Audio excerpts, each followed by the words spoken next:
Ukraine's President Petro Poroshenko says he'll announce a unilateral ceasefire for Ukrainian forces in the east. He hopes this will provide an opportunity for rebels to give up their arms and for fighters from Russia to leave Ukraine. The move, however, is being criticized by Moscow and rejected by separatists in the east. CCTV's Nathan King joins us now in the studio with more. Nathan. That's right, Elaine, and the UN could really do with a ceasefire at the moment. According to a new UN report, it says 356 people have been killed in eastern Ukraine since mid-April, and 34,000 Ukrainians have been displaced. But Russia thinks Kiev is trying to orchestrate a non-violent ethnic cleansing in the east under the guise of this ceasefire proposal. For more than 2 months, the Ukrainian military has been fighting pro-Russian separatists in the eastern regions of Donetsk and Luhansk. This proposed ceasefire is meant to break what increasingly feels like a bloody stalemate with no end in sight. I can say that the period of the ceasefire will be rather short. We anticipate that immediately after this, the disarming of the illegal military formations will take place.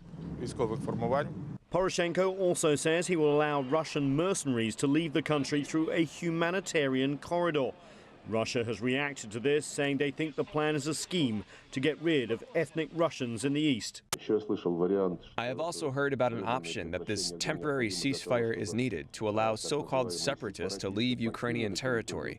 This is probably close to ethnic cleansing if the Russian-speaking ethnic Russian population is invited to leave the country because the authorities do not want to take note of their lawful demands. Under the 14-point plan, Kiev would also seal its borders with Russia and give Ukrainian district governments more autonomy. Eastern Ukraine's people caught in the crossfire are losing patience. This demonstration Wednesday by coal miners called for the end of Kiev's offensive in the east, and separatist leaders in Donetsk say they will not disarm. Meanwhile, just weeks after the new president took office, there are calls in the Ukrainian capital for early parliamentary elections as the crisis in the east grinds on.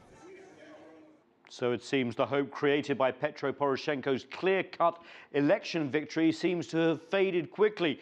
Ukraine continues to be divided politically and ethnically. And while this ceasefire proposal could silence the guns for a few days, the problem of ethnic Russians feeling disenfranchised in Ukraine is far from being settled, Elaine.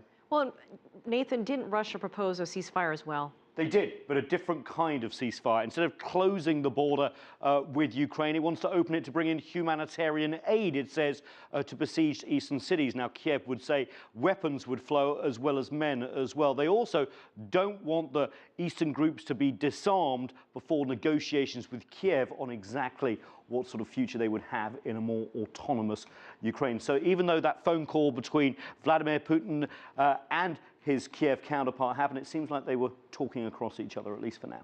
All right, Nathan King, thanks for that.